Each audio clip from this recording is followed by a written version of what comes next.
Centenas de voos foram cancelados ou remarcados na Argentina devido a uma greve de 24 horas dos sindicatos da aviação que exigem melhores salários. Centenas de voos foram cancelados ou paralisados na Argentina.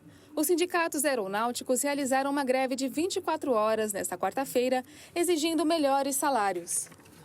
Os sindicatos consideraram insuficiente a oferta de reajuste salarial de 12% apresentada pelas empresas do setor, depois que a inflação de janeiro fechou nos 20,6% e com a inflação interanual ultrapassaram 254%. A Aerolíneas Argentina, companhia nacional, indicou que a greve obrigou ao reagendamento de 330 voos, afetando cerca de 24 mil passageiros, sendo 18 mil em voos domésticos, 3 mil em destinos regionais e outros 3 mil em voos internacionais. O aeroporto Jorge Newbery, na capital argentina, permaneceu sem operação. Temos um voo hoje para Santiago da Aerolíneas Argentinas e por volta de 1h15 chegamos aqui e nada. Ontem à noite, por volta de 23, nos avisaram por e-mail que estavam em greve. Não sabemos o que fazer, não temos nada. Os sindicatos explicaram que as empresas foram notificadas da guerra com tempo suficiente para remarcar os voos e que a maioria das empresas fez. Chegamos aqui às 4 e nos disseram que havia uma greve e que nenhum voo ia sair. Nos deram um código para nos comunicarmos com a Aerolíneas Argentinas e tentamos, mas não conseguimos acessar esse código, não sabemos quando vamos voar. No Aeroporto Internacional de Ezeiza, na periferia sul de Buenos Aires, foi mantida uma atividade mínima limitada às empresas American Airlines e à linha doméstica Flybond, porque possuem pessoal próprio para a operação em terra. O funeral do opositor russo Alexei Navalny, que morreu na prisão no último dia 16 de fevereiro, acontece na sexta-feira em Moscou.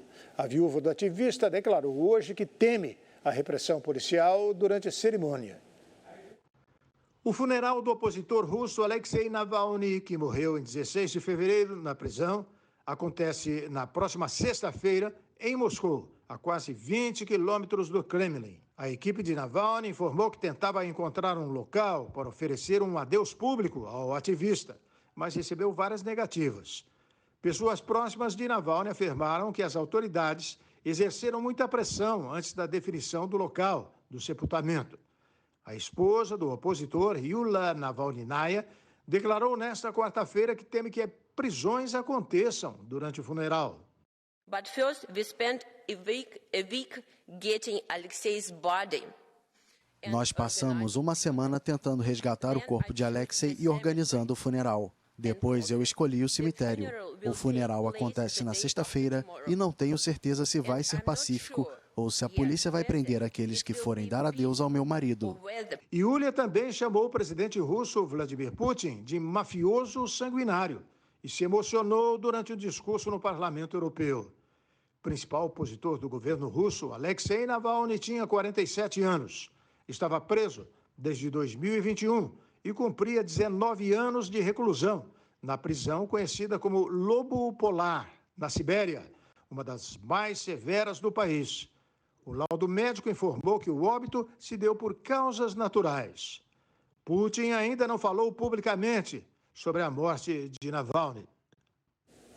O presidente dos Estados Unidos, Joe Biden, pediu que o Congresso americano chegue a um acordo para liberar um novo pacote bilionário de ajuda à Ucrânia. O presidente dos Estados Unidos, Joe Biden, fez um apelo nesta terça-feira para que democratas e republicanos cheguem a um acordo no Congresso e desbloqueiem um novo pacote de ajuda financeira à Ucrânia na guerra contra a Rússia.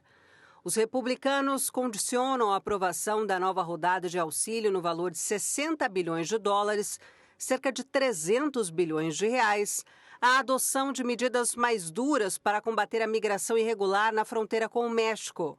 Biden se reuniu com parlamentares de alto escalão na Casa Branca, dentre eles o presidente da Câmara dos Representantes, o republicano Mike Johnson, um aliado de Donald Trump, que se opõe a novos aportes financeiros para Kiev. Penso que a necessidade da Ucrânia é urgente e acho que as consequências da falta de ação são nefastas. Estive conversando com alguns parceiros do G7 e eles também estão muito preocupados. Johnson reafirmou após o encontro com Biden que a prioridade continua sendo combater a migração irregular na fronteira com o México. Houve discussão sobre um pacote suplementar e fui bem claro com o presidente que o Congresso está estudando várias opções e vai se manifestar oportunamente. Mas eu também repito, a maior prioridade do país é a nossa fronteira e garantir que ela esteja segura.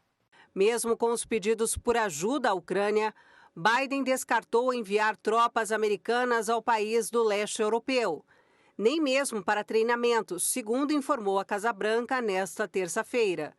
A ideia partiu do presidente francês Emmanuel Macron e também foi rejeitada por outros aliados ucranianos. O presidente da Ucrânia, Volodymyr Zelensky, afirma que o país está ficando sem munições e precisa desesperadamente de mais ajuda para combater a Rússia. Moscou está recrutando indianos para se unirem ao exército russo na guerra contra a Ucrânia. Familiares relatam que eles foram contratados para funções que não envolviam combate, mas foram mandados para a linha de frente e que não têm notícias de onde estão. Um agricultor, um trabalhador de uma empresa de alimentos e um desempregado licenciado estão entre os perfis dos cidadãos indianos contratados por Moscou, com a ajuda de uma rede de recrutamento para o exército russo que está combatendo na Ucrânia. Mais de 2 anos após o início da invasão russa à antiga República Soviética vizinha, milhares de soldados russos morreram na Ucrânia e Moscou busca mais combatentes ao redor do mundo. Um tradutor indiano que trabalha em um centro de recrutamento militar em Moscou relatou em Nova Delhi que sua agência faz parte de uma rede com escritórios em toda a Rússia. Alguns familiares de indianos recrutados relataram que foram prometidas funções que não envolviam combate, mas eles foram treinados para usar fuzis antes de serem enviados para a Ucrânia.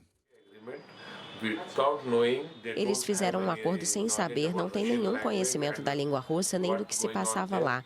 Os agentes pediram a assinatura e 3 pessoas assinaram esse acordo. Um contrato redigido em russo pelo Ministério da Defesa de Moscou refere-se a um serviço militar nas Forças Armadas da Federação Russa, com o requisito de participar de hostilidades e servir o povo russo sem limites. A Índia é uma aliada de longa data da Rússia que não condenou explicitamente a invasão da Ucrânia. O Ministério das Relações Exteriores do país confirmou que cidadãos indianos assinaram contratos para trabalhar como apoio no exército russo. Mas várias famílias de recrutados afirmam terem sido enganadas e culpam as autoridades do país por não fazerem o suficiente. A agência France Press entrevistou cidadãos indianos recrutados para as forças russas e todos relataram que souberam dos empregos como assistentes do Exército através das redes sociais, com um salário de cerca de $1.200 por mês. Nenhum deles tinha experiência militar. Os vídeos sobre os empregos foram postados por Faisal Khan, um recrutador que vive em Dubai. Em uma postagem, Khan caminha por uma rua de São Petersburgo, na Rússia, e fala sobre um emprego como assistente de exército com um salário de $3.600. Em pouco tempo, ele recebeu uma avalanche de solicitações da Índia, onde a economia está crescendo, mas o desemprego vive uma alta histórica. Tive a impressão de que seria um treinamento básico com foco em medidas preventivas e tarefas apropriadas. Mas quando os recrutas receberam armas, fiquei surpreso. Interrompemos nosso envolvimento no processo de recrutamento. As coisas pioraram quando começaram a enviar os indivíduos de acampamento em acampamento, transferindo-os para o fronte. Começaram a chegar relatos de corpos sendo enviados de volta e alguns retornando feridos. Em tal situação, decidimos interromper o processo de recrutamento. Mas o vídeo em que ele aparece ainda está online. Khan afirmou que esteve envolvido no transporte de 16 cidadãos indianos para a Rússia entre novembro e dezembro. O maior vulcão do México entrou em erupção e causou cancelamento de voos. O vulcão Popocatépetl voltou a lançar espessas colunas de fumaça que alcançaram uma altura de 2.000 metros. A atividade do gigante mexicano levou ao cancelamento de 22 voos no aeroporto da Cidade do México, que fica a cerca de 72 quilômetros do local. O terminal aéreo garantiu que não foi preciso suspender as operações e que acompanham o rumo das cinzas que se dirigem para o Golfo do México. A Defesa Civil decidiu manter o alerta à população no nível amarelo, fase 2, mas advertiu sobre a queda do material vulcânico nos 3 estados centrais cobertos pelo vulcão: Morelos, Puebla e Estado do México. Em maio do ano passado, devido a uma intensa fase eruptiva, autoridades subiram por 15 dias o alerta amarelo 3. O anterior ao vermelho de alta periculosidade. A Cidade do México está rodeada por uma cadeia montanhosa que reduz as possibilidades de rotas aéreas. Da janela do avião, geralmente é possível ver o Popocatépetl, com seus 5.452 metros de altura. Após o intervalo, o Papa Francisco passa por novos exames. Pontífice se recupera de forte gripe e preocupa católicos. No futebol nacional, Vasco da Gama avança na Copa do Brasil após golear time catarinense. O Brasil News volta daqui a pouquinho. Até já.